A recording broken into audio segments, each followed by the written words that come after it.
Happy New Year. Welcome to another episode of the Sip and Chat. And today I'm here at Ororo, which is a green bean coffee supplier. And I am with the owner, and he'll tell us a little bit more about Ororo as a company. You're welcome. Thank you for having me. My name is Safdar Badami. I am the CEO of Ororo Experience, which is based in Uganda. And we have recently started our setup earlier last year in UAE. Okay, so what is Ororo as a company and why the name Ororo? So Ororo is actually it's called the name is Ororo Experience. Okay. It's a company that is supplying green beans to the region in this region, GCC? GCC, Okay. Middle East area. Uh, Primarily, yes, GCC because that's our main market. Okay. We are, as I said, we are a company that is have started operations in Uganda almost 5 years back. Our main target is to introduce East African coffee in this region. All right. That's what we specialize in, and that's our forte, and that's our main know how to do green beans. Okay, sure. And what is the meaning of Ororo? It's a Swahili word that means. Yes, it actually so Ororo means fine coffee. Fine Fine coffee. actually. This is what it's a Swahili word. It was something that my son came up with Oh, nice. when we were looking at how do we make sure that we have a name which is connected with with the East African lingo or East African language. So Ororo came into existence. That is very thoughtful. Anyway, so you buy, or rather, you sell green beans. So do you have farms in the origin, or where do you exactly get your green coffee from? So our main origins are Uganda, Kenya, Okay. Tanzania, Burundi, Rwanda, and Congo. All right. These are the six main regions that we work with. We have a setup in Uganda where we have our own washing station. Okay. We don't own farms because it is not possible to own farms, and of course, if we start doing that, we are kind of taking the livelihood of the farmers that have land and they're what they're cultivating in. We work directly with the farmers, especially in Uganda, where there is no government control, Okay. where we have accessibility to work exclusively with farmers to make sure that we can purchase cherries, which we do from farmers directly. So that's pretty much what Ororo is. So Ororo buys cherries, and then you do the processing yourself. Correct. So we do the primary processing ourselves. So we are somebody who are, in order to sustain or maintain quality, we work directly with farms where we are the ones who are, in the process. When they're cherry picking, we are there. Our team is there, that is working with the farmers. So we actually get the cherries to our station, which is based in Kasese, which is near the Rwenzori Mountains. And we do the initial processing ourselves. Okay, so are your cherries hand-picked, or do you use any other alternative method? 90% of the cherries are handpicked because we work with small farms all over the area. Okay. I'll give you an example. Again, I'll take Uganda as an example. If you look at 1 square kilometers, you may find about 150 to 200 farmers. Oh, small farms. So they don't have access to directly with companies like us. They usually work with brokers in the middle or people who are sitting in the big cities, and they have to do their own processing and take the beans over there. So what we are doing right now is working with them directly, and we so they handpick the cherries. 90% of them are handpicked because they don't have the facilities, All right. and they're mainly smaller farms. So it's easier for them to do it by handpicked, and which is the best way to doing it. Okay, sure. And then, are most of your coffees, are they washed process or are they natural process? Which processing have you focused Again, mostly our on? focus is to be have natural processed. This Okay. is our main goal, is to bring as much natural processed coffee to this region. Okay. Um, and we would love, for us it's important to have natural processing. So 80% of our coffees are natural processed, but at the same time we do have washed coffee as well. Okay. And do you only sell specialty coffee or do you also have commercial coffee? No, we so our 80% of our business is specialty coffee. All right. 'Cause that's what our focus is. But we do have commercial coffee. We don't stock commercial coffee here. It's pretty much available in our Uganda location. But in Dubai offices, I think I would say 95% is specialty coffee. 95% is specialty coffee.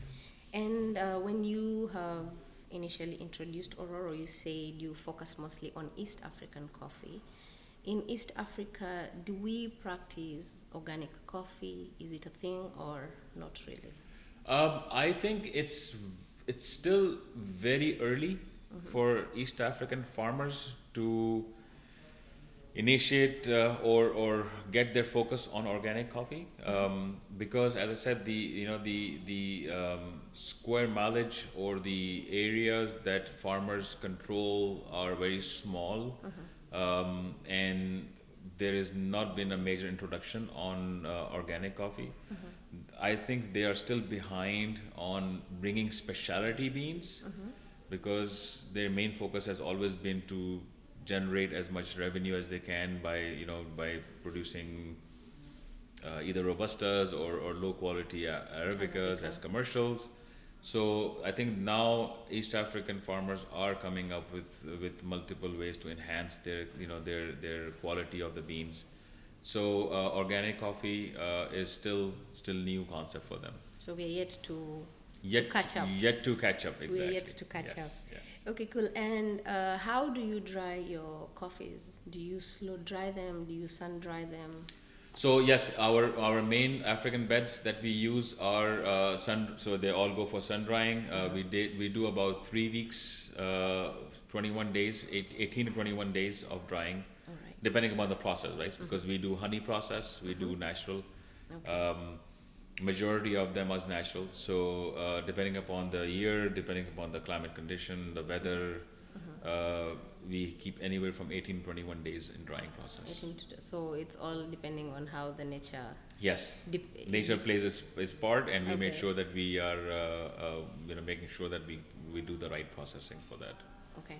And during the process of shipping the coffee to UAE, do you face any challenges whereby coffee can lose its quality if it is not properly shipped to this part of the world? So one of the advantage that we have is the transit time between Africa to UAE is much smaller compared to Other parts of North the America, South America or Latin America markets, where you would at least have to wait for 60 days, 50 to 60 days for the container to reach to your warehousing. For us, it's easier for us to move product out. It takes less time. So we don't lose we don't lose any of the essence or the quality of the beans. We are packaging in them in the right way. It's with grain pro bags to maintain the freshness or whatever. How do you want to bring it out from there? We have a very strict quality control process in Uganda or in Mombasa, where we are loading the containers. So we have a team that does the testing or checking before the container is leaving the port. So we have not so far we have not received Faced any issues. challenges? Yes. And again, as a green coffee supplier, have you faced any challenges, of course, in Middle East and also Uganda, like selling green bean? Are there challenges? Well, there's always a challenge to sell green beans. Again, the coffee culture in this region is growing tremendously. GCC is moving. There's a lot of new roasters that are coming in. People are expanding. The amount of people that are coming into this region is huge as well. So there's a lot of consumption that is happening. But at the same time, there are coffees that are coming from Latin America, South America side, which is kind of the favorites for a lot of roasters. Yeah, yeah, yeah, for So there's sure. always a challenge to introduce new origins. You really have to go above and beyond when it comes to green. You really have to have a specialty product to place in front of the roasters. Quality, freshness is critical, as well as pricing, which has to be very well managed. You know, when you are bringing in new origins, there's always a challenge. There's always a People have to challenge. accept. People have to try, and they in turn, you know, it all depends upon the end user, right? And if the end user likes the coffee, it sort of comes back to the grower and their support. So here, I think one of the challenges that people have, especially roasters, is continuous availability, Okay. which is a very big challenge as well. And at the same time, I think sustainability with, you know, making sure that the coffee is is kept in the right way. It's managed logistically. It's managed well. So we understand all these challenges, and we are making sure that we are overcoming these challenges. So when you talk about these challenges of storing coffee, so how do you store your green beans so that by the time you sell it to a roaster, they are in great condition? So we are as the advantage that we carry is, again, having a setup in Africa as well as in the UAE. We don't bring everything and anything and everything here, Okay. especially also because of the short transit time. We don't need to stock a lot of coffee here. Region is having extreme temperatures. I'm sure you know about this, and how we have very hot summers, which is really not good for the coffee. So first of all, we have temperature control warehousing ourselves that we have put together here, where we are making sure that we're maintaining the required temperature to stock our coffees, as well as humidity, which is again a very important Very factor. critical factor. And at the same time, I think, as you said, we don't stock too much, but it takes us about 2 weeks for us to get fresh stock from our From your washing origins. station or from our office in Uganda. Okay, that's great. And how long do you store your green coffee once it's UAE? Once it's in UAE? So we being still new, we have so far haven't faced an issue where we have stock coffee and it's been sitting in for a long time. Okay, We are looking at our goal is to make sure that we move coffee within a year. within a year. Yes, So quick rotation. correct. Okay, that's great. And another question I wanted to ask you is, once I buy coffee from you, assuming I'm a roaster, how am I guaranteed of consistency? So of course, yeah, that is one of the most critical factor that when we're talking to roasters, we make sure or we guarantee them that we will have consistent supply, because what the origins that we're bringing in, or the qualities that we're bringing in, we are making sure that we have a connection with the farms. We have connections on the with at ground level, where we have a consistency ourselves, because we don't want to introduce coffee which we don't know what the future is going to look like. So most of our origins and most of our qualities or varieties within the origins, we are making sure that we have consistent supply on them. Now, the trend in the market is all these funky fermented coffees.